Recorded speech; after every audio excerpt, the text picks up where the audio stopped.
Yeah. All right. Good evening and welcome to February 23rd Board of Ed meeting right here at Johnsburg High School's auditorium.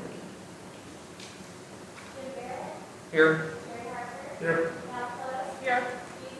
Here. Here. Here. Please rise for the pledge, everyone.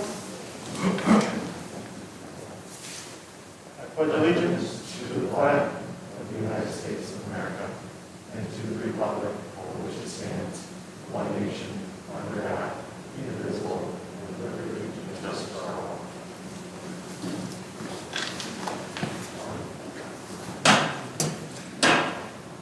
Okay, are there any topics for consideration to add to this evening's agenda? No? Make a motion, we approve the agenda as presented. All in favor? Aye. Consent approval for minutes for the January 26th, 2021 Board of Ed meeting, the January 26th, 2021 Board of Ed closed session meeting, and the February 9th, 2021 Committee of the Whole meeting. Assume you've all read through the meeting notes, or you all good with those? I'll motion to approve. Second. Yes. Yes. Yes. Yes. Yes. Yes. It is now agenda time for citizens to speak. Anyone like to address the board this evening?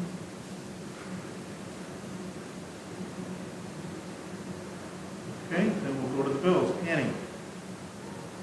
So aside from our certification positions that are totally certain on, I highlighted some of the higher prices of the international payroll.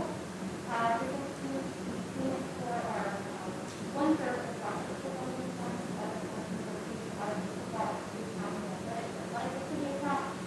And that's just keeping it out of the rotation for our business cycle. We're happy that you went ahead with that. Also included is, I just wanted to highlight the campus fees. I know that you always break that down, but that is for total for students that are currently in attendance.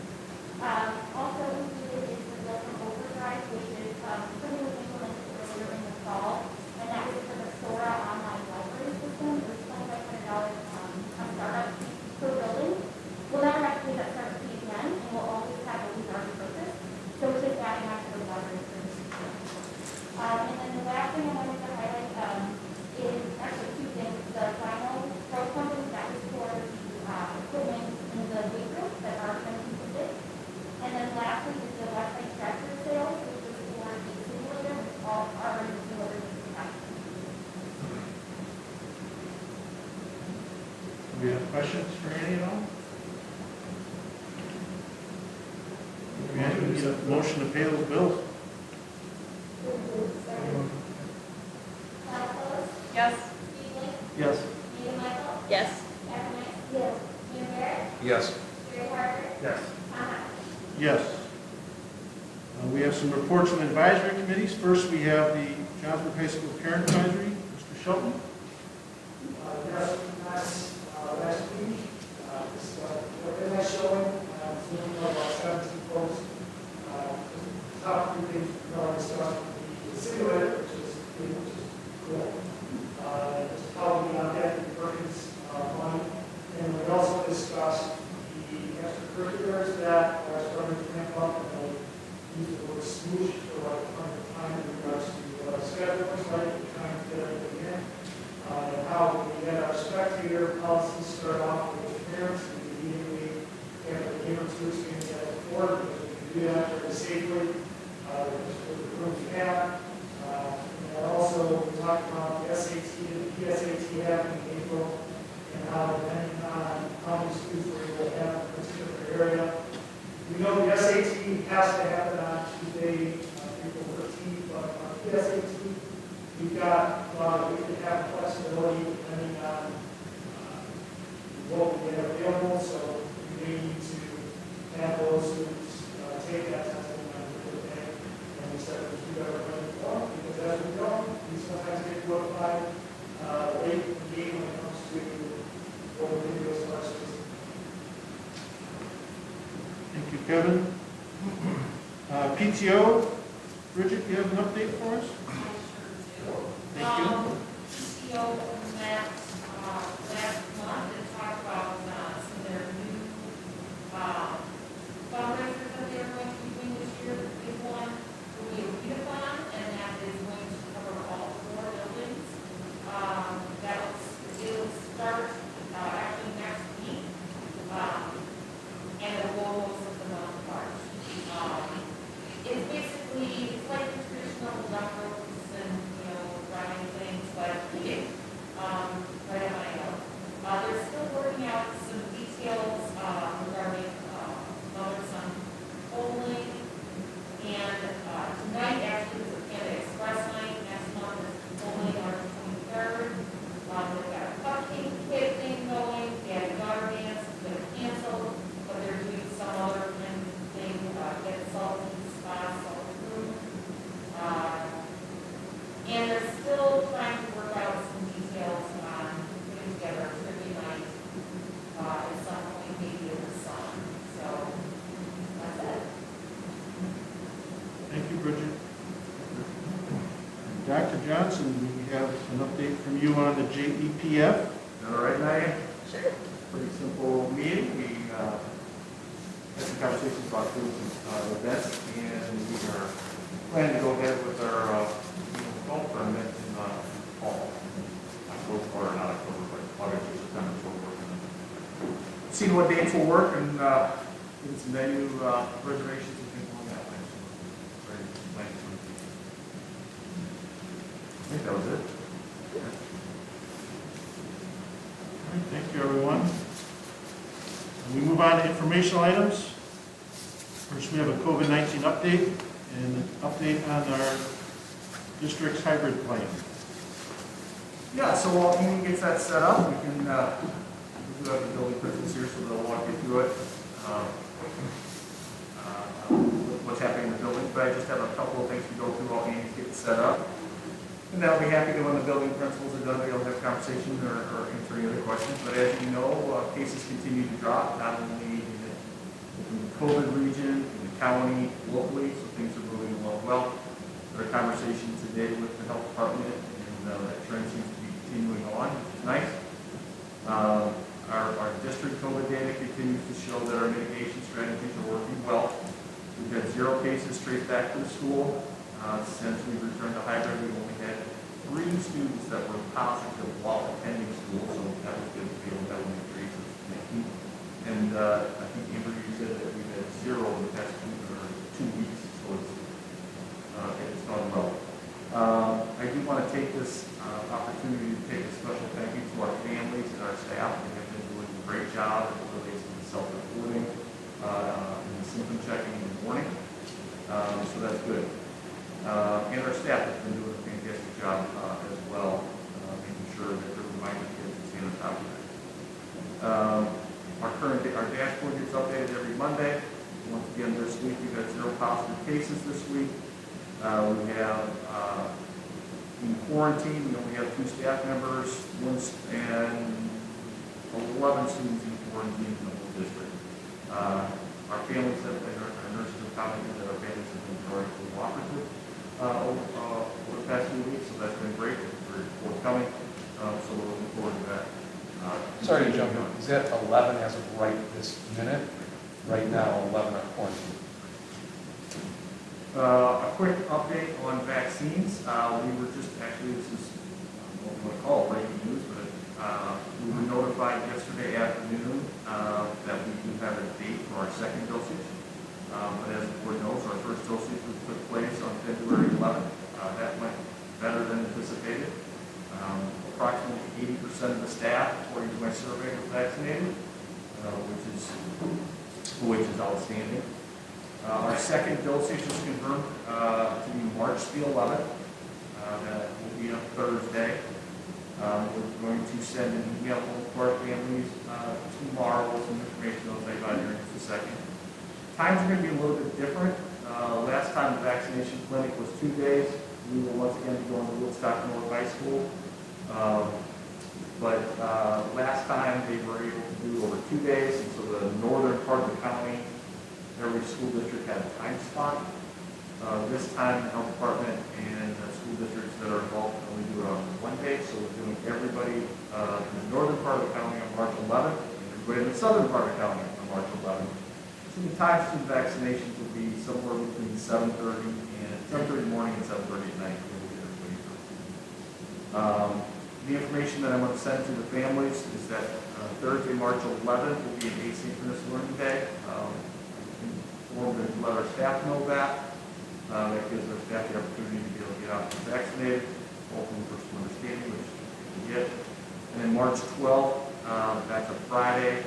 That will be a remote learning planning day with that day, in anticipation if any of the staff members have any reactions or anything like that to the vaccines. That's always recommended to be able to get it they will from their behalf.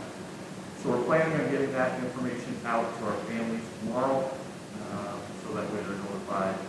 I notified our staff as well. The timing of this works really well, and we can talk about later as well, but that allows for a 2-week incubation period that runs us right at the spring break. So that's what the recommendation is. Vaccine is 1 2 weeks afterwards, so that makes it pretty easy. We're still as trying to keep you informed. We're waiting on saw the CDC guidance come out, taking a look at that. We're still waiting on some updates in regards to IPH and IPE as it relates to the CDC. So I think at this point, I'm going to turn it over to who's first, Laura. Any questions on that to start with?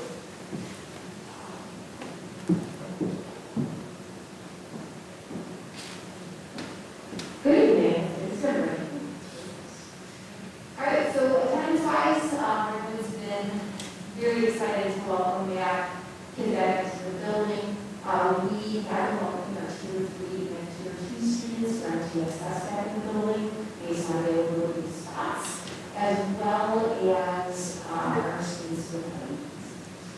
One of the most exciting things that we're looking forward to starting March 1st is we open up the opportunity, which we're got around today, to RSVP for 4 days a week in kindergarten starting March 1st. So currently we have 100 kindergartners enrolled at Wood and approximately 59 will be in 4 days a week. It's very exciting.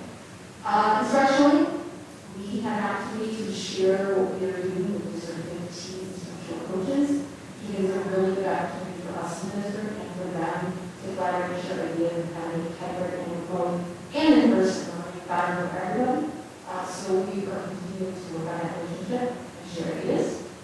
And finally, we are continuing to look at our protocol we have in the space, working with this cruise, working with curious staff and our really staff to continue to maximize what we can to keep everything safe and healthy building. And the exciting thing is with the snow for us, because we have not been able to use our playground. For those who don't know the snow, it's been a wonderful learning first students and so on now and moving the also really building outside. So that's it for me. Any questions? So you mentioned slots available. So the way we kind of recognize those slots basically depend on in the classroom if we have enough space. Say, I'll use this as an example. She's a secondary teacher. We have a number for about 15 kids currently 6 feet apart on any given day to fit kids in her room at IEP, Tier 2 or Tier 3 on the PSS. But also we have to look at what does her classroom look like in the cafeteria? Can we fit those kids in? Can we fit them also into the newsroom? Because we also have kids that are shooting in other areas. We have a really nice seat. So we have to look at all of those logistics before we open the doors of the students and say, hey, you're already academically talking about support you. If you're not here now, can you come in 2 weeks? If you're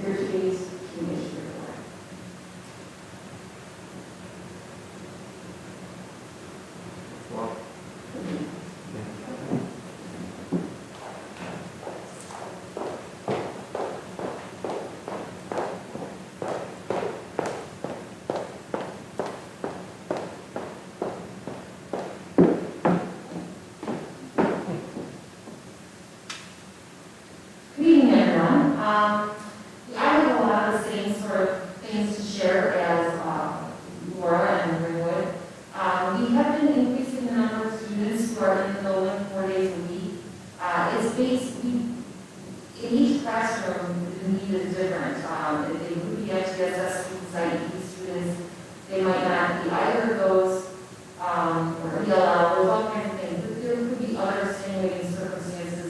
We are very concerned about the mental health of some of our students.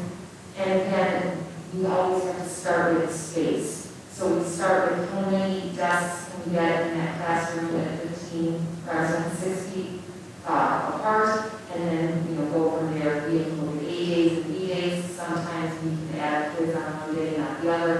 And then again, we'll be all the same spaces. So we have, we've already brought back 2 sorts of waves of students to 4 days, and we will be bringing back our final wave before spring break at the end of next week.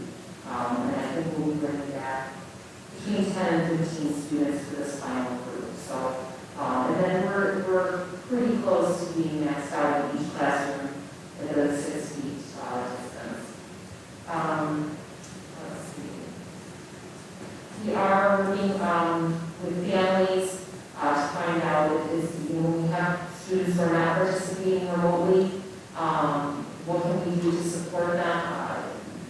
By now, it's not so much technology problems, it's more supervision and motivation, and so we're trying to do what we can. Our social workers spend a lot of time in meetings with kids and parents and kind of supporting them in the way that they need best. We are having weekly day meetings and DLC meetings to discuss various instructional strategies. Been working much more closely this semester with the curriculum department. This is an aware that really helped to us to drill down our existing data so that we can really determine what supports our students need as we move forward.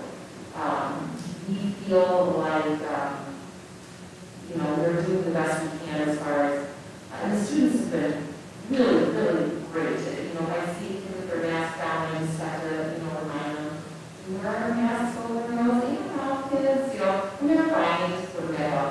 A lot of them are just so little, they fall down, we get them, a new mask, but it's, and the snow is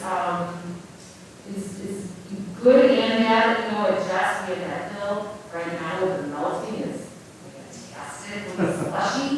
So we're looking forward to the opportunity to, at some point this year, use the playground. Just waiting for that. Anybody have any questions for me? I'm just curious, when you're reaching out to these families that are trying to bring kids back, are they receptive? Oh, yes. Well, because they're already back. These are kids who, Like, they're in 2 days? they're at 2 days, yeah. So for the most part, I don't think we've had a single family decline that 4-day invitation. Have you had any that were forward look, if you're trying to get into the building transition? No, because we kind of made that, if you show us full remote, you're gonna, that's Even the, if they're struggling? I think so. Now, knowing that there's a possibility that we may invite parents to change their model of quarter, that's something that we talked to some families about. But there's 1 or 2 families that I've had some personal conversations with about why they chose remote, and I'm looking, to help them as best I can. Thank you.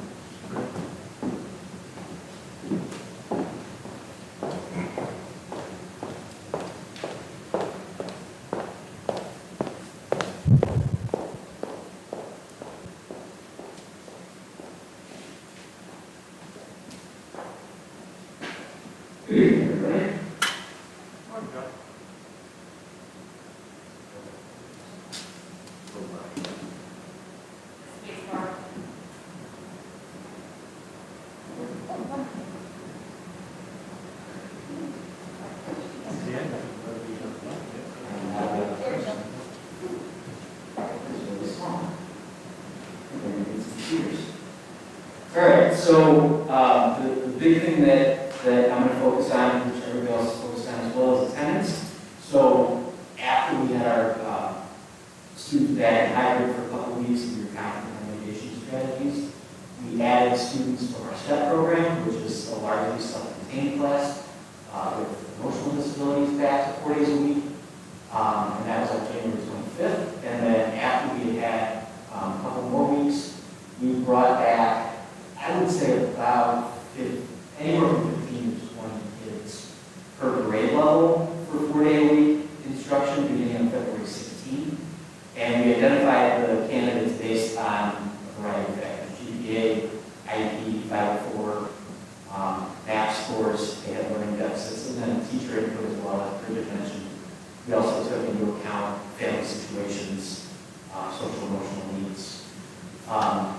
And that's been good. We've got a pretty good handle on who remote learning is working for at this point. We really wanted to get those kids back in. I know, Val, you asked about kids that were all remote. We did have a handful of kids that teachers asked me to reach out to. We do most of their situations, but in a couple of cases I reached out to them and kind of did some finagling to help them feel comfortable. So we did actually get some kids to switch from all remote, just because of how significant their need was and how just remote learning wasn't working. So that's really been our focus, and that's caused a lot of adjusting with seating charts and making sure that we can still maintain distance.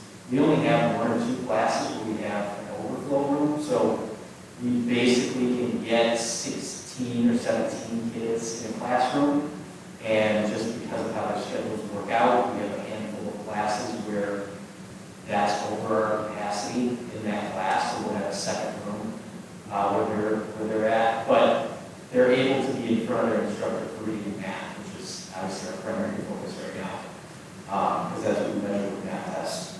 Instructionally, we have staff that are meeting weekly as teams, and then also weekly with Mrs. Winky and I just to talk about weekly successes and things that they've learned and adapted based on teaching in hybrid, and still focusing on not only meeting the needs of the kids in front of them, but also the kids at home. So I think we're getting better and better at that each day, and sharing with each other what works. And continue to emphasize connecting with the kids, particularly those at home, so that they are feeling part of the class and remaining engaged. And our science and PE and our tech classes in particular have done a great job of giving kids opportunities that feel more like traditional school, opportunities to move and have hands-on experiences. And my science teachers understand that they've got to clean the materials in between each class, and they've been willing to take on that challenge just so that kids can have a little bit more normalcy back into their day and not just their experience. So we've been particularly happy with that.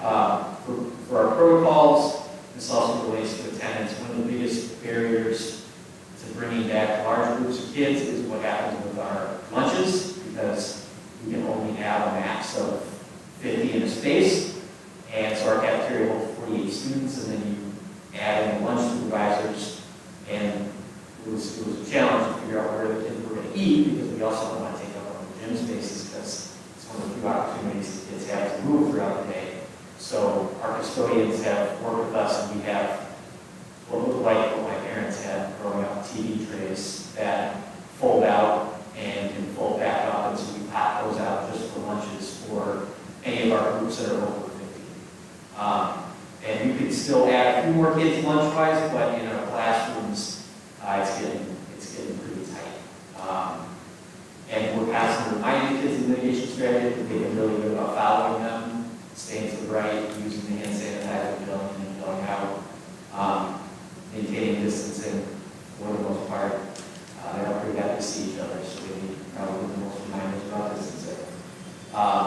And silly enough, one of the things that we hadn't thought of is hydration. So we turned off the drinking fountains, and I think I told parents that they should bring water bottles, but we didn't really have a bath for that. So Mrs. Volk actually was able to get their Capri Sun bags of water that were dirt cheap, that were hanging out when kids needed them in PE and in lunch as well, just to make sure that kids were staying hydrated. So trying to think of all possible outcomes, but everything keeps popping up, and people have been really good about communicating, so we continue to address those challenges. Any questions? Thank you.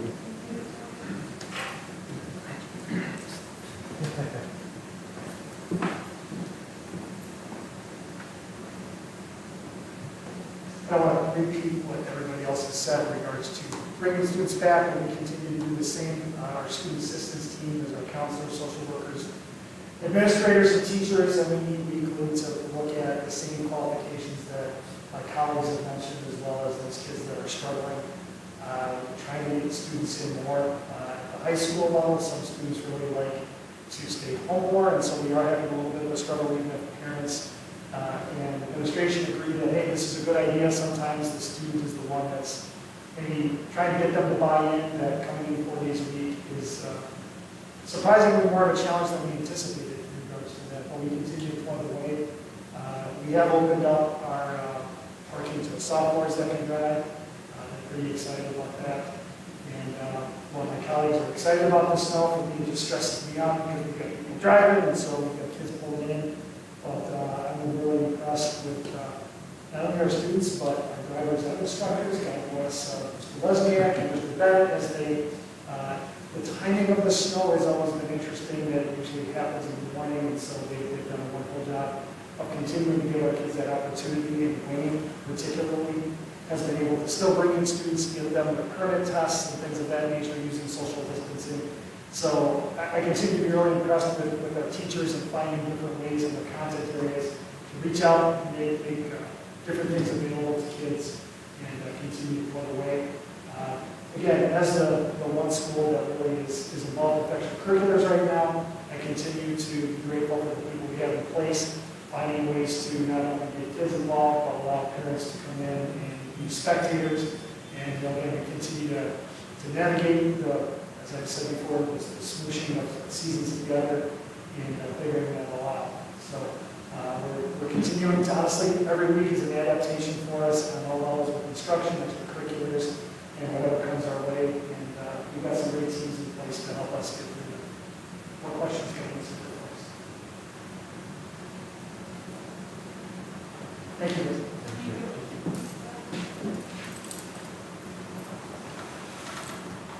I have a group of juniors, it's a split class, so they go to lunch and they come back and Josh those Capri Sun things. So in comes this boy's named Justin, he flings it at me, he's like, look at this, I got totally punked.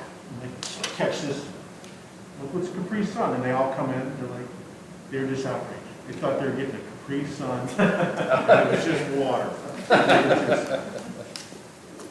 The anger that they had over a packet of water.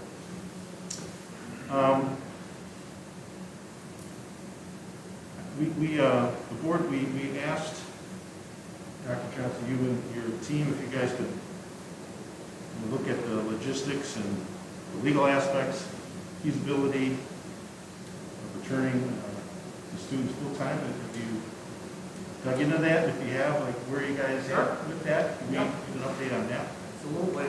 Well, the first and most important that we feel is that, and I talked about it earlier, was the staff vaccinations. Right? That we got 80% of the staff is vaccinated, and that March 11th will be good.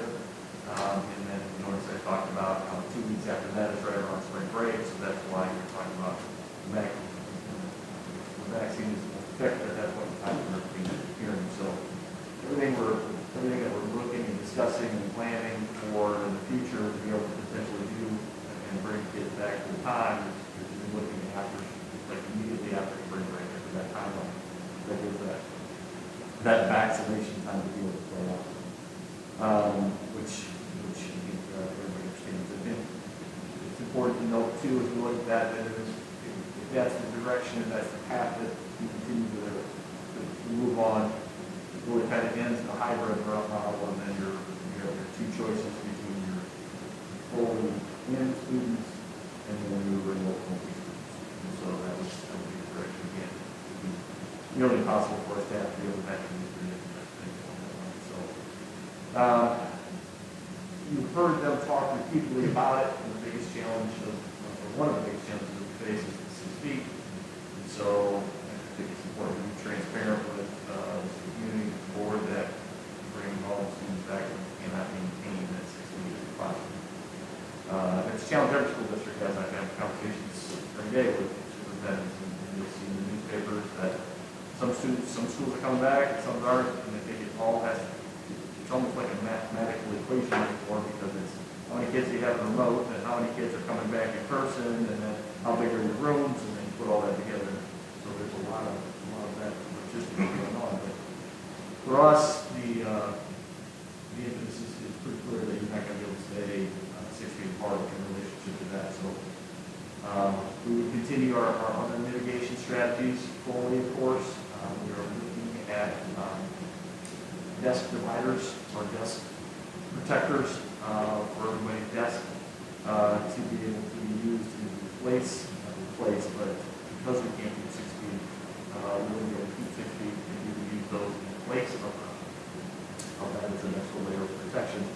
And so we're looking at taking a look at that. The other challenge that we're looking at as we're potentially going down that path is the cafeterias and how to feed the kids. You heard Josh talk about how we had to make some minor adjustments, but we double the number of kids, so we have to make some modifications. We'll be chewing up some gym space in the high school. We'll have to chew up some gym space at the junior high to be able to feed kids.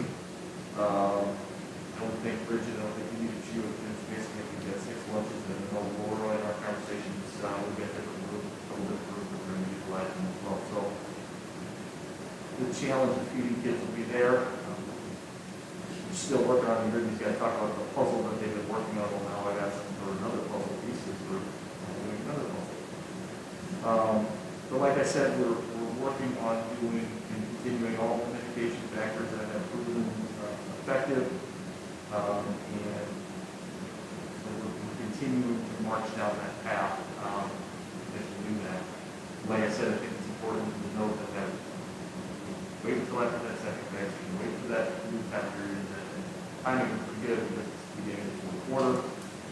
Beginning of the fourth quarter for potentially to do that. We need the board to understand that get on that path and what that entails in the relationship to the shrinking of that 6 feet. What's the impact of that? The impact of that is that you'll have, if there's a student that's positive in the building, that means that you're going to have more kids that are going to be quarantined because of the relationship. But jump back to my earlier discussion and information, we've been very successful with their mitigation. The town has been very successful in what they've been doing. And so we haven't really seen that here at this point. Optimism is abound right now with the trends in the data and the trend of continuing going down. So we're hoping that our number today, specifically in our zip code, is particularly low, which is great to see. So a lot of factors there that you can see, but I feel like we need to understand where things were at in relationship to that. And you know, you had mentioned earlier today, buses I think we're good with. Tom did a great job of rerouting things. I think the max that we would have on a bus, if I'm correct, is 44. They If will we're not. back full? Huh? If we're back full, If we're back full. That would be all students in attendance, including all of the current remote. But that's can you say that again, Annie? That would be including all of the current remote students. That would be for all students in full attendance. But we will The not. max would be 44? 44 per bus, correct? But we're not going to be 6 feet apart of 44. And so we will not be able to do it. Right now we're able to do that, but we just need the board to understand what that means. So, so that our plan is moving along. Continue to do that. The board corrects me and encourages me to continue that. And of course, we'll continue to do that. We'll be going with our staff a little bit more in relationship to that and keep moving forward. For some input from the board on that, or answer any questions. Well, I have a question as far as, on some of the conference calls you're on. Have you, some of the conference calls? Yep. That you're on, are you ever on with superintendents that are in full right now? No. Not yet. I will, a couple of the districts that I'm on phone calls with will be later in the month. What percentage of buildings, of these buildings, that are back in factory? How many students, what percentage of students are back in? Depends on the grade level here. So just the. Like, I'm going to flip that. How about that? I want to tell you that it's 20% is probably a good number for remote. So then, depending on where you're at, you get about, depending on the grade level, you have some grade levels, you'll have the remainder heavily in A days, heavily in B days, vice versa being even split, but I think 20% is a pretty good number right now. For remote only? Can I get, does that mean district-wide or roughly 20% of each grade level? District-wide. So there could be some, There's some that are. like I would assume the seniors are more remote than the first graders. Actually, the 11th graders are more remote than the seniors. Okay. So, and the second, I can give you that number right now. In general, does it just kind of go up as the grades increase? So in kindergarten, we're at 27%, first grade, we're at 29, second grade, 27. Oh, so, sorry. These are remote. Right. And then, fifth grade, you're at 14, fourth grade, you're at 28, third grade, you're at 15, sixth grade, you're at 25, seventh grade, you're at 25, eighth, you're at 29, 10th, you're at 17, ninth, you're at 13, 11th, you're at 28, and 12th, you're at 18. So when we go all in, do you think those result numbers will remain consistent? I'd love to go to Vegas, I'm not sure. Okay. Can they go back on to remote? Yes. They can. We'll send a letter out, if we do this, we can continue that path, I'll send an informational letter out to our families saying we're looking at doing this, nothing is written in stone, and if you want to switch your learning, kind of do what we did last time, it's worked well, I'm going to switch your learning on the contact of school, but, and, if something isn't working, they're in person, it's easier to get it working. They can't. How long have you been at those levels where we have 18% remote? It's about the 23rd of January. Over a month, yeah. And just so you, and maybe you guys know this, but a lot of the schools that are all in are banking on kids not coming back fully remote too. So it looks great when you have, I've heard of schools with 40 or 50% remote, they're not coming back at all. That's pretty easy to open thing up when the average school is returning. So And that's what I tried to mention earlier, that's where the numbers game comes in. So many kids are remote, they all open the doors. But unfortunately, that's not where all confusion comes, because where some confusion comes from is that there's so many kids are remote, this district is going to go, well, I'm going to bring everybody back, and then it looks like everybody's back, and there's so many kids are remote, that's why it just creates, not all of it, I'm saying that's just one thing. So are you still going to offer, are we still doing offering hybrid? If we come all the way back, we can't help. Right, so Yeah. it's like, what would be happening? Right. a question I'm often asked, so it may be worth you just commenting on for all those spectators at home, but can we compel students to come back full time? Can we make them? Make them? Yeah. I don't think so. No. My understanding is until Governor Pritzker changes, It's a choice. we have to give them the choice, right? That's my understanding. What other questions you guys have? And that will stay that way until Governor Pritzker was to order not all, or say that you don't have all the remote. Go ahead and that. Right. So just listening to the various percentages, it sounds like we're around 7%. That's their word. Occupied at this moment. At first I wanted to discount you when you said our mitigation efforts are going well. At first I Well, that's 70% of the kids here. I was thinking that we didn't have that many students, and so I was going to discount the mitigation efforts. It's easier to mitigate when you don't have the buildings 7% full. You're telling me that we've got 11 people right now in quarantine, is that, was it 0? Zero positive. That's way to the, can you put on another 15% and still continue with mitigation efforts? You know that 75% is split over 2 different time periods. They're not all here at the same time. They're here all the same. No, I was, we were talking about bringing back the students 4 days a week. And those are, they're here 4 days a week. Yeah, some of them, not all of them, some. So what are we doing now as far as those kids that we have? I mean, was that a small amount, right? Depends on the grade level, yeah. It's a small. I understand. Okay. So we're not, that's right. Any other questions? What about the legal ramifications that we're kind of, I don't want to necessarily say forcing our hand last time, but certainly weighed heavy, I think, on all of our decisions for bringing people back. As long as you're open and transparent with everything, and you're working with your staff and your parents, it's fine. Even though you're inside of 6 feet, as long as you're continuing to do the best that you can. And remember, when I'm saying inside of 6 feet, I want to clarify, that's not, it won't be all classrooms are inside of 6 feet. I think that needs to be stated, right? There's going to be some classrooms that will be 6 feet. I just don't know at this point which ones those will be for sure, because I don't know the turnaround of the numbers yet, but also move some classrooms around to be able to get some bigger classrooms, classroom space where we can. So there'll be some classrooms that will be 6 feet plus. I just want the board to be aware that some of them will not.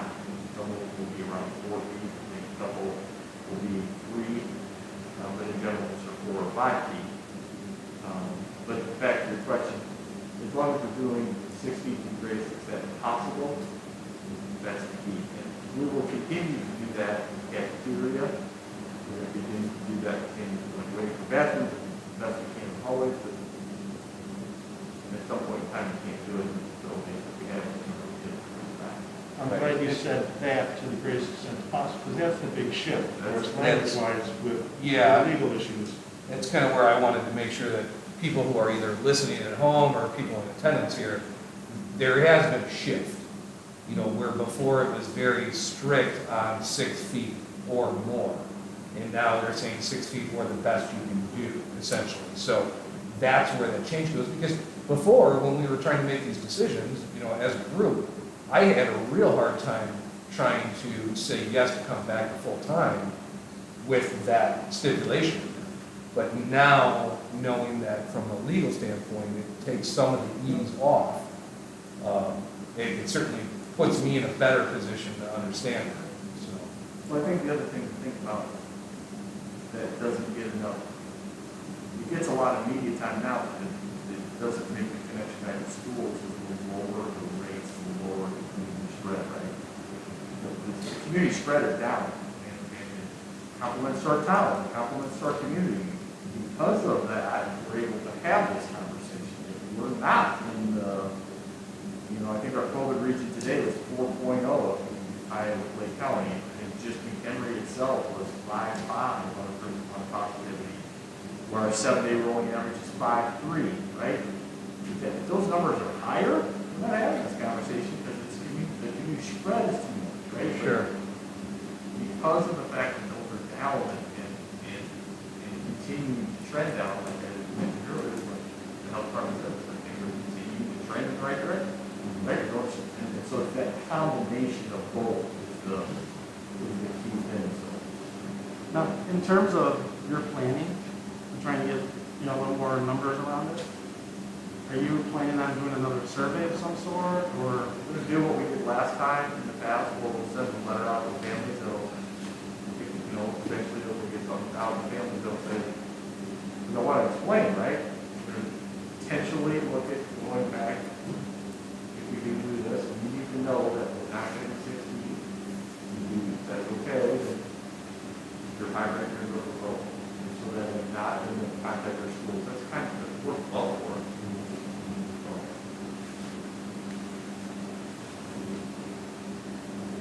I think it's just important to be able to make sure that we communicate in that direction we're going to go, that we communicate. Not going to be, so that way families are not having that sense of security.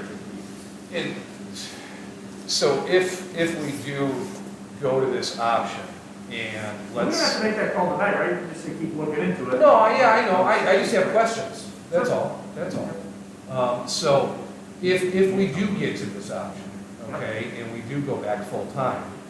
If someone is in a hybrid currently, and let's say that they have their own personal feelings of, whoa, that's too much for me, they can opt out at that point and go fully remote. So this is purely a decision up to the parents of our district. This isn't us forcing anyone or anybody, they still have the choices to do what they want to do. When we say remote, it's asynchronous, right? They don't have, it's not.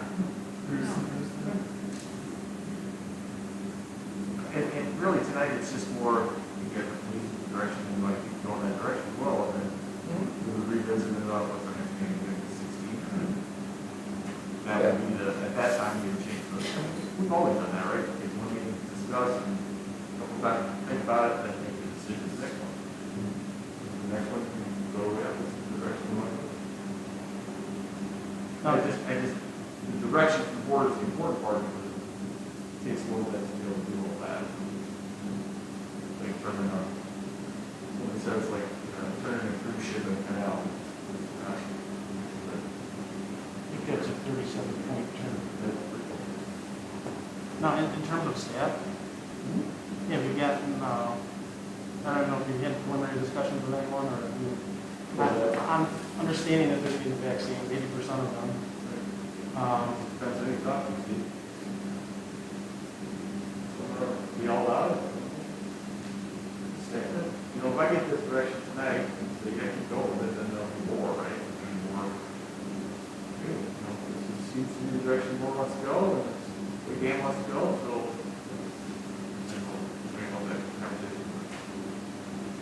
I don't think it's gonna shock me. I take that back. I think it'll shock some people. I think we've been pretty transparent from the beginning that our goal since last March is back in the building as safely as possible, as many as possible, and if we can bring them back after spring break. I like the idea of looking at the plexiglass, even though we will be under 6 feet, it gives an extra layer and extra mitigation. Bring an example of the next meeting. I'll bring an example of the next At the meeting. next meeting. What's the turnaround time? Quick? Tomorrow, I think, Oh, couple of days. Yes. Yeah. The plexiglass? Really? you aren't doing them yourself. No, are you? he doesn't. I was like, wow, that's impressive. I knew you were superhuman. Come on. Now, this is clear, right? Like, I'm having flashbacks of when I was in grade school, when I was putting those carols. They are clear. They're You're trapping clear on keeper three up. sides. No, I was forced, the wood carols, so I couldn't see anybody, and You're a bad that's student. disrupt my classmate learning. You sure that wasn't the stall in the lunchroom? No. Well, if you need some sort of verbal, I'll say you have my support to keep going forward. Do we have any other questions before we get to that? Well, I got a couple more. But, so you touched on this, but I just want, for my own level, so right now, we're at 6 feet apart on all roads. And it's just, I know there's a bunch of variables. So I guess at worst, how close would the student be to another? About 3 feet? Oh, sorry, 3 feet. 3 feet?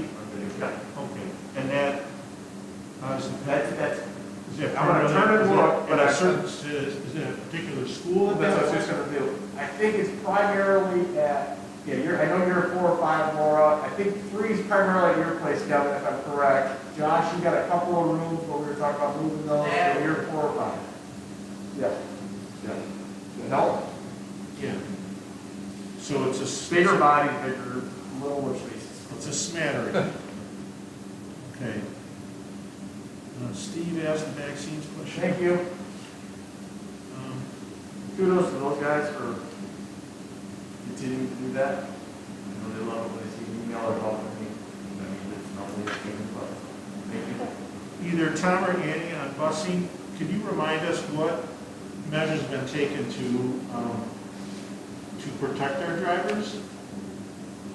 Well, Because if they're gonna be maxed out at 44, that's Yeah, so what we do is we use a methodology and a seating chart. So all buses have seating charts, and we load the buses in such a way to maintain social distancing as long as possible.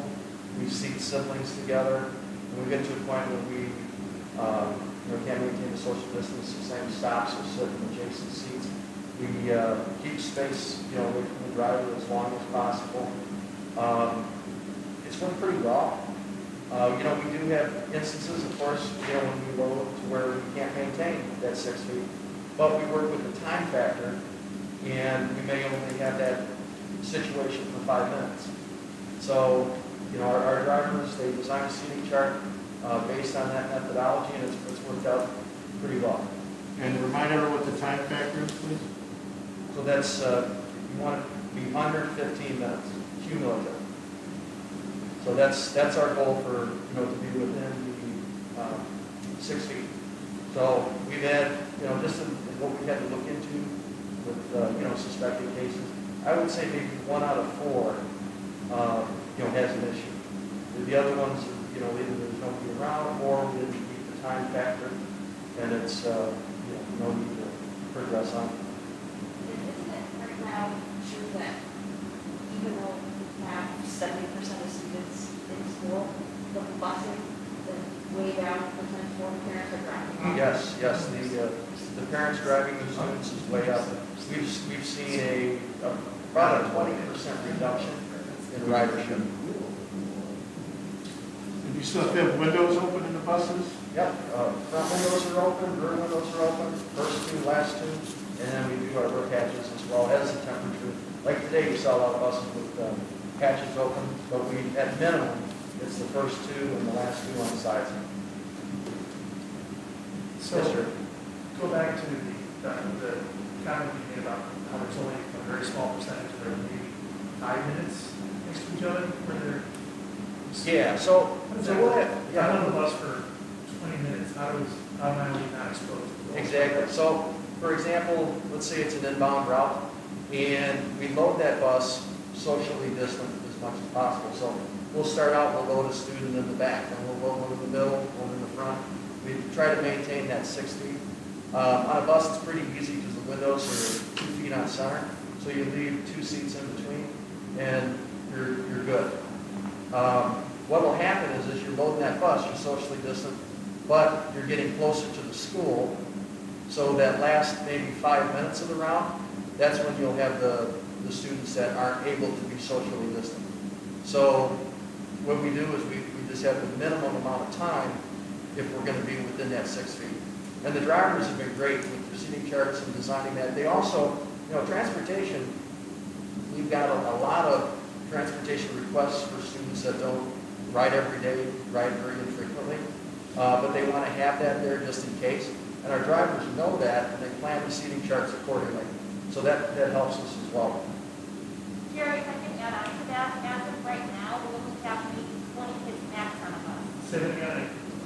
We have no more than 20 kids on a bus Yes, right now. so the way we route the buses is for everybody in I'm talking about school. when we get to 44. I'm just When we saying. get to 44, When we get to it'll be 44 tougher. kids, I can just- Yeah, then it's going to be, there's going to be more, more students, less, within that social distance range for a longer time. And is that 5 minutes still, when we go to full time, are you still saying that we'll only have 5 minutes? of Well, exposure time? it's going to vary. When we go full on, we're going to have longer ride times with less than social distance. It's just the way it's going to be. That's an impossible question to answer because we don't know how many parents. I think there's some confusion as far as, I thought we were talking about, if we're going back full, I wanted to know what the exposure time on the bus would be, not as it is today. We can't know that though. For instance, my Right. daughter takes the bus home in the afternoon, I drop her in the morning, and her bus fully loaded right now is 4 kids. So Yeah. maybe, she signed, just like Tom said, she signed up for a morning slot, but she will only take the morning slot like if I have a meeting and I have to call in, so But I there's don't think space that for her. For me, right now, is not the issue, because it's proven that our mitigation efforts are working. It's gonna be this, we can't know when we open it up to everybody, I'm still gonna take her every morning. We don't know until we survey and get that information from the Fair, parents. fair, but I think it becomes infinitely more difficult run the mitigation things that we're talking about, and having success with our, we have students packed in 44 in a bus. If it's 44. If it's 44. If it's 44. Sure. Yeah. These are all the, What's that, Kathy? Does that worry you if we were to have 44 kids on a bus, does that concern you? Well, just like we talked about, we're definitely gonna have longer time with, not being able to social distance. So, it's definitely a concern. We work with it the best we can, but, with the full load, it's just the way it's gonna be. And you probably don't have much flexibility, right? Like if one bus seems to be overcrowded and one is light. Exactly. We've rerouted the system to take all of that loading into account. And that's why we went to the 44, because we planned for the full load, and we're going to use that moving forward, past COVID and everything else. That's 2 students in a seat with the front 2 seats open, for drivers, children, or aides, or whatever the case may be. But definitely, when we load up, we're going to have instances where we're going to need to sit next to each other, 2 kids in a seat, for a very minimal amount of time. I may have misunderstood when principals were all quoting, but I got the impression that lunch times right now, we're having to continue trading. Does that mean we should multiply? That's not at all, Bill. That's not at all, Bill. I know Jess doesn't have an issue at all. And Jess won't is fine. even- Ringwood, sorry, I didn't know. No. Ringwood I is just fine. saw Bridget shaking her Right, head. It's not at all building. High school is fine right now, but we're gonna have to use the gym. The real issue is, junior high, which Josh is already working to be able to use a portion of the other gym to be able to fill that up. The point is, the point to remember is, kids are not gonna be all eating in the cafeteria. There's going to be some are going to get bigger, there's going to be some in the gym, there's going to be some in the other gym, or there's going to be some, like for example, at Ringwood, there'll be a caution about all, but you have to do that, through the fence. Also, just as a reminder, we are installing a partition over spring break at the junior high, we maintenance. So We're it's talking about the partition in junior high. That will help you drop that down. I know, and is it here, how will this impact getting kids through the lunch lane? Is it a wash? They have to be distanced all the way in line for their food. That's And also, we're not increasing lunch, the actual minutes of the lunch period.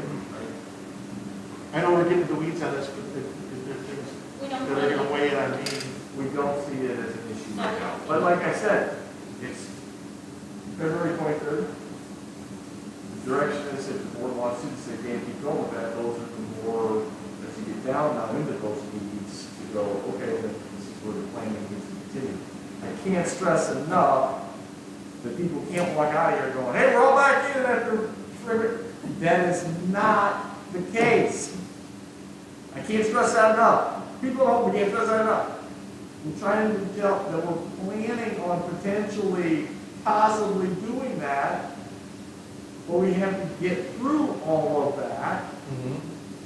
And as soon as we start to have those conversations, it's going to go everywhere. But the point is, we're planning to possibly do it. It's not a done deal yet. It can't be any more clear than that, right? And that's what I'm trying to tell everybody. It's not a done deal. But we got more planning to do if the board wants me to keep doing that. That's not me, but wants to keep doing that, right? So, but it's not a done deal. If something happens, I'll use a different example, right? Very hit, boom, we go where? There's no way you're going to do that, right? So there's a lot of factors there, so I think that's just important to know. It's planning. You're not doing what people want to hear, and I apologize for that, but that's reality. Are there any other questions I can answer? I just just want to add, Val, I'm not going to repeat what she said, but please remember what she said, what our goal has been as a board the whole time. And this is, I'm sure, on the minds of Dan and his administrative team all the time. If we're able to return after spring break, the child has potential currently of only being in person 18 days, and it bumps up to 45. That's a big deal. And that's worth the effort, and worth looking into. And I thank all you guys in advance for doing it, because it's not going to be easy. So thank you. All right. Does that keep going? Please. That is it. Please, keep going, keep the train moving. Don't stop. How about a transportation update? Speaking of buses. Wheels on the bus. Speaking of buses. All right, well, we have time for the agenda. This is one of the things that are on it. Yeah. We had a supervisor meeting this April meeting, put out the discussions with our transportation vendors. We found that we have a little bit more of an entitlement this year, based on how we factors. So we wanted to bring this to you guys so that we could finish the busing and then for next year.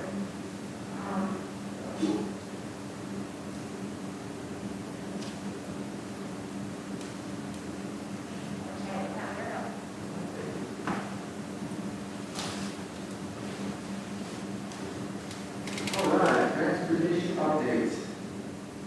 Talk about personnel. We've brought up our starting rate, over the last several years. Back in 1374, up to 1676, that's a 22% increase. Looking at 1761 for next year, following that minimum wage increase that we had in prior discussion. Our current staffing. We've got one split operations and maintenance and transportation director, that's me. Two dispatchers, one full year and one school year only. One outside maintenance person who also is our mechanic. 18 full-time bus drivers, a bus aide, and one bus aide / bus driver substitute. Between the increases in the starting wage and the ability for substitute bus drivers to also aid, has helped us be able to hire. 21-22 staffing goals. We've put together a nice training program, continuing to work on that. Right now we're documenting the process, working on training materials. So that's an ongoing goal. Aids on regular buses, that's a goal moving forward. Students of that age group need help with evacuation. Harnessing and buckling, any students under 4 years old need to be harnessed. And, to do that with best practices, we need to have an aid on the bus. We're looking at doing a pilot program with high school students, similar to what we do with custodial now. But have an opportunity for students to work 2 hours after school, aiding on regular routes. We'll train them, give them an opportunity. Kristen talks with the high school. There's a lot of interest in that, looking at NHS, Interact Cares students, family and consumer sciences students, lots of interest there. Talking about the facility, the bus drives are in great shape. A couple years ago, we replaced the carpet at the base, painted the place, did a lot of renovations in there, cleared out the obsolete parts, the buses we didn't have anymore. Those all went to the auction. The roof on the building. The metal work, those are great for minimal maintenance. It's in great shape. Fuel pumps and tanks, the diesel tank out there underground, 10,000 gallon tank. We installed a new pump 2 years ago. When we did that, if you remember, we had some remediation, some contaminated soils. That's all been dealt with appropriately. And then EPA case is closed. When we did that work, we added a 1,500 gallon gasoline above ground tank. That has been a great addition. It's great to have the convenience of gasoline on hand, as well as the savings from having our own fuel. We talked about that fuel pump canopy. We originally were looking at working with local vendors once we got into it. We needed to purchase a pre-engineered canopy, and the prices were sky high. It's not worth doing. Security cameras, we got 5 around the transportation center. They're nice to have that extra layer of security. Parking lot, you know, we patch and grind every year, do what we need to do, but something to keep on our agenda is over the next few years we will have to move the mill and replace them over there just because of the age of the pavement, the spires and cracking, and so that's just something that's on the radar. The other thing too, just like Johnsburg High School, we want to add some lighting on the southwest corner and a little better illumination on the southwest corner of the lot. 21-22 facility plans. Communications for radios. This is a huge long-term goal that's going to have great benefits, and that is to convert the district-wide analog radio system to a digital system that includes all the buildings. We'll see benefits in clarity, range, and additional channels. This will help with emergency preparedness, and the big thing is we've got full coverage. Right now we've got dead zones in schools. This will cover everything. Step 1 to that long-term goal is to improve the weakest link. That's the transportation system. We've got issues with ages of equipment, degraded sensitivity, reduced transfer power, and the first step is to install a radio tower for transportation. Nothing crazy. You know, a 60-foot tower, and install a new repeater at that location, put a base station sometimes up there. And that will give us redundancy should the repeater fail. We can go out base mobile. Gives us a lot of options, and again, clear signals. Step 2 of finding them out would be to replace the 30-year-old bus radios. A lot of our bus radios have been manufactured in 1990. And so that coupled with this infrastructure upgrade can give us a nice clean signal and nice communication for the buses. What's nice about this system, you know, this is the first step. You're able to purchase these radios, they operate in digital and analog mode, so you don't have to buy a big system and put it in all at once. You can step up to it. So all these radios can go in, that interoperability with their existing systems, and then once you upgrade everything, you can switch to digital. But even running in an analog mode, we'll see benefits right away. Load balancing, talking about routing. We've done a lot of work with routing this year. We redrew all the routes. We always had a goal of going to regional topology.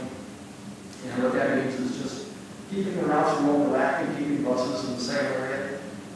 It's really helped if a student misses a bus in the morning. That bus most likely is in that area still, and go back and grab that student. The routes fluctuate in size only, depending on rider requests. And we do that, it's easier to change it up based on loading requirements, to try to keep those loads down and even across the district. We've expedited the route times from the high school to junior high. Last year we had problems with high school outbound buses getting to junior high in time. We were able to fix that, and we got no problem. One of the biggest goals of routing was getting students to ride the same bus to and from school. Last year we had less than 50% that rode the same bus to and from school. This year we got 95%, and that has made it so easy for substitute drivers. If they live around in the morning, it's the same route in the afternoon. So they pick it up fast. Student management has been great. There's better relationships between the bus driver and the students because the number of students has reduced per bus driver. 21-22 routing plans. Ridership counts, planning is critical to loading buses appropriately. Last year there were problems with the registration process, and that parents did not complete or inaccurately completed the registration portion of the registration process. We're working on updating that form, and we're continuing to streamline that process so we have more accurate data on time. Contracted services in our fiscal year 22. Obviously, it'd be more economical to run outplay students with their own vehicles than drivers. You see the money that goes to outplay services. To do that, you need a larger driver base, you need more vehicles.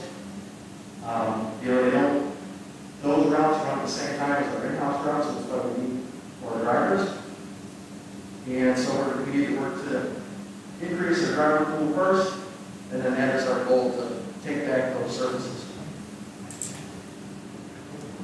Bus fleet and vehicles.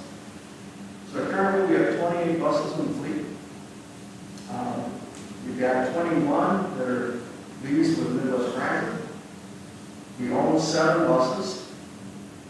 And we have a minivan that we use for small groups and some out-of-place service. And like it will run like your students like Main City or Peter Farmer and stuff like that. 21-22 bus fleet plans, bus lease, RFPs. So this was interesting. So we worked with Midwest Transit originally. We took a look at when you got your used buses coming up, they first price, and then we went out to all of the other bus manufacturers in the business. We talked to everybody and looked at all the different options. Just going from our fleet that we have today to newer buses, we were able to identify that we could reduce the number of buses because of the reliability factor. So we're looking, what we need, we'll go from 20, 25 buses, we need 20 full-size buses, 2 mid-size, and 2 mid-size wheelchairs, and 1 multi-function activity bus. Because buses are not apples to apples, you do not have to do a formal bid process. And as discussed in FY 18 and 19, the goal is to sell the current owned buses and move to a full lease fleet in fiscal year 22. And that's why you see the lease numbers increase from 22 to 25, even though the bus number of buses total is going down because of reliability. So here's the results from our RFP. Very interesting. You see the original numbers from the used buses, very similar to what we had done in the past. And you take a look, and it was Central States. Now they are the Uber dealer for this area. Extremely competitive over a 5-year term. And what's great about that is the new buses, we spec up, so they're the buses that we want, and consumables, for example. No matter what you do in a lease, unless you lease for 1 year, which is really, really expensive, not an option. But if you know any other lease options, you're going to have to put tires on buses. At 5 years, you can put tires once across all 5 years. Your cost goes down. So outstanding pricing, very competitive from Central States and Bloomberg. So supplemental information, bus useful life is 5 years. So talking about that, 5 years covers the engine and drivetrain warranty. After that, the buses, especially being in the Rust Belt, all the road salt and everything there, they start to make more down, and then you need to invest more into mechanic and replacement parts and all those kind of things. The lease is reimbursable through the industry transportation plan. That means everything you spend on transportation, you get 71% back at this current time. The new buses will be gasoline. That's just industry movement. What's happened to the diesel market as far as emissions equipment? It just is not, it's proven to be unreliable in the school bus business. Contractors and school districts go to gasoline buses all over the place. Bus lease recommendation with that competitive pricing from Central States will be approved a 5-year lease deal with them. There's a maintenance plan included in those numbers. And what's nice about their maintenance plan is it works with local businesses to provide that. So, for example, Benny Service in Fox Lake and Bus Forward would be our 2 main points of contact. That was some of the issues we had with our other agreement, was getting that warranty work and that maintenance work on. Now we've got local vendors we could work with. We will need the so we can get buses on time for July 1st. Any questions about transportation? Do you mind cleaning out the 10,000 gallon? That's. Okay, what was that question, Your Jerry? gas tank, what do you do with the gas tank? Okay, so that's a good question, because we've got 10,000 gallons worth of diesel, right? And then we got 1,500 gallons of gas, so what we're gonna do is we're gonna switch it.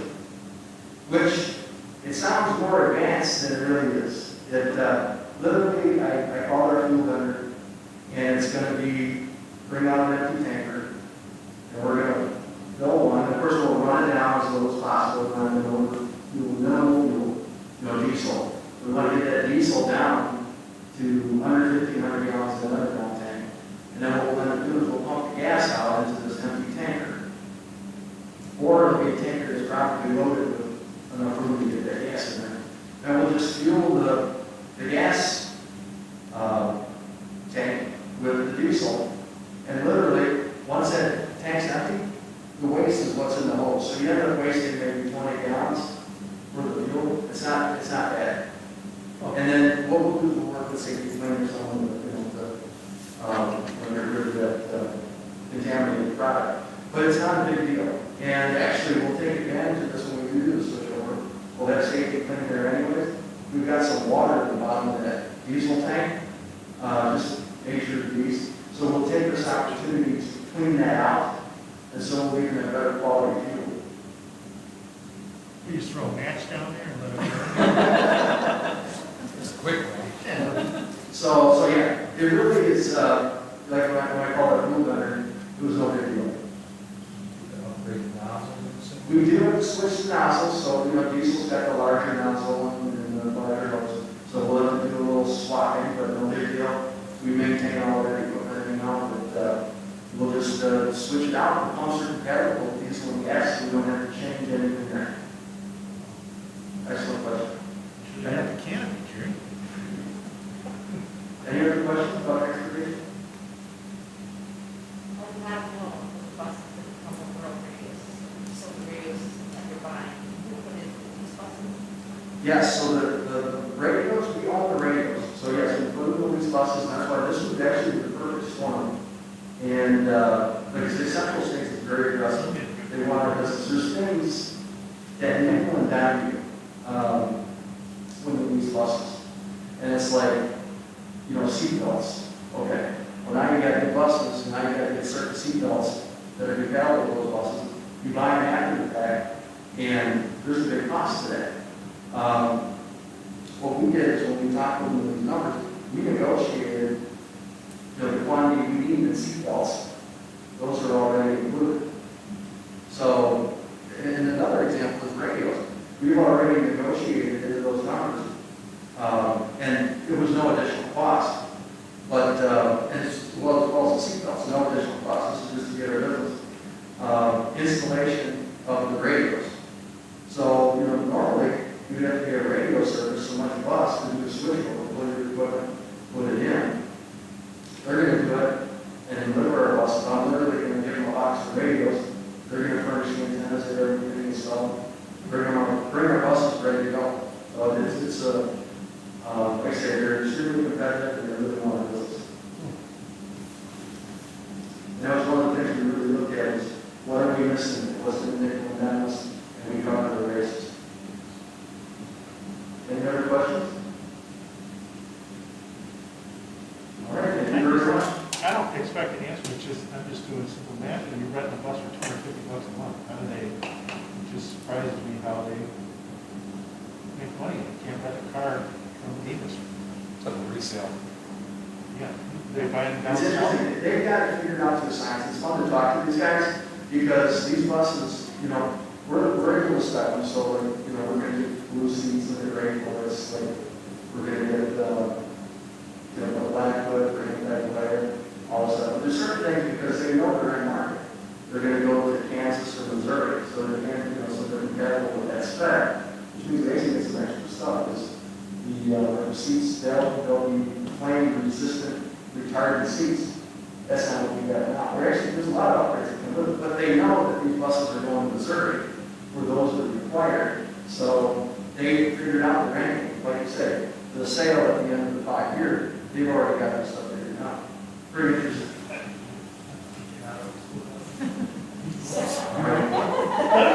That market's gonna go, it's just give it 15, 20 years. Saturation of buses that are 5 years old. How many buses do you have, Tom? We've got lots of buses. No, you. I personally have over 20 buses. I'm very fortunate, I got 6 acres, and they're very tasteful. You also started a museum. Yes, That's why you're like, he's got it. we did start a 501c3 not-for-profit museum, it's called the Midwest Bus Museum. So you get a chance, check it out online, MidwestBusMuseum.org. We've got some big things going on, basically, food collectors got together. Between all of us, we've got over 60 buses. So it's pretty interesting stuff, a lot of stuff, very, unique. So check it out. Thank you for bringing that up, that's pretty cool. Any other questions about transportation? Or compost. As you can see, I get excited about this stuff. All right, thank you very much. Thanks, I just have one more thing to wrap up, because of my friend. We mentioned that the last people like in 5 years, the depreciation schedule that we use for our transportation plan is also 5 years. So we're kind of trying to get into a good rhythm, these over 5 years, and definitely people like, we're getting the same reimbursement as we do into next year, our so it's kind of lower than our forecast, as long as this person continues to be, getting figured out, so. Thank you.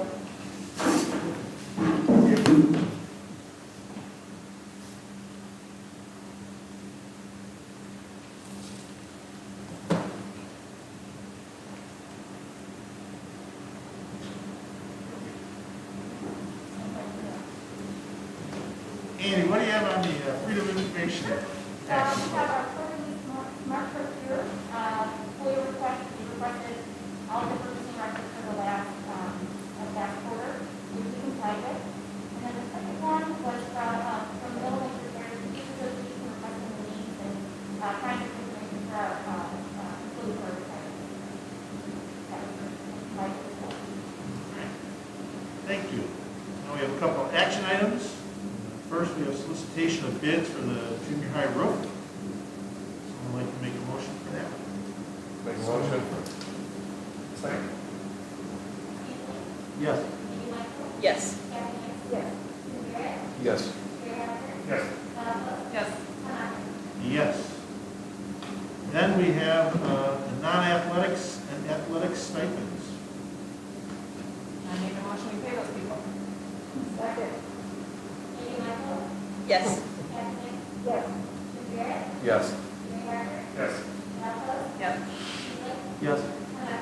Yes. And other business, we have a board ed meeting right here, March 16th. And would someone like to make a motion for us to go into closed session? So moved. Second. Yes. Yes. Yes. Yes.